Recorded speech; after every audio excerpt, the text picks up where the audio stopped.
Hi, Dr. Ferguson coming to you from the Passioncam. Last couple of episodes we've been talking about saliva testing and what do we do with it and how do we use the information. I thought I would talk a little bit more about depression and saliva testing today. What I find in my women, particularly women, but it could also apply to men, but women age 20 to 50, what I generally find is if they're depressed and we test their saliva and we evaluate their hormones, what I generally find there's an imbalance, and once we correct that imbalance, we get a lot of success in correcting the depression. Do we use the antidepressant medications? Yes, we use those as well.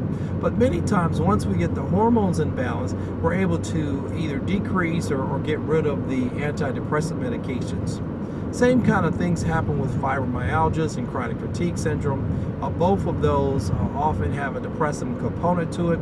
And when we get the hormones in balance, many times the chronic fatigue symptoms and the fibromyalgia symptoms are very much relieved. Not maybe 100%, but a lot of benefit comes when we get those things in balance. Now, what do?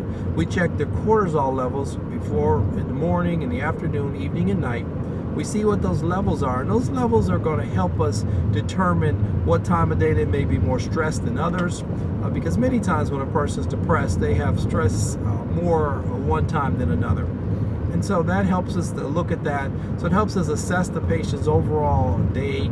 It helps us look at their sleeping patterns. We look at their eating, how well they're eating or not. We look at how much water they're drinking. How often are they moving their bowels? Are they having other medications that they're taking that may also be affecting this? How well are they eating? Are they eating good food or eating a lot of fast and junk food? All of those things come into play when we're talking about depression. And then we look at the hormones. So if the hormones are out of balance, we begin to replace those ones that are out of balance. When you talk about hormones basically are a cascade, and one leads to another, and they're so interconnected. When you describe how hormones fit this picture, a lot of times people say, "Well, what do hormones have to do with this overall picture?"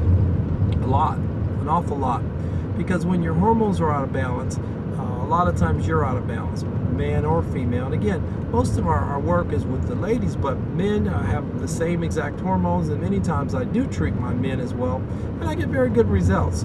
Oftentimes as women, but men get very similar good results when I begin to treat them as well for depression, things like that. So I'll talk a little more about this next time and see if I can explain a little more about how we look at the hormones, how the cascade works or doesn't work. On that note, be blessed and have a wonderful day.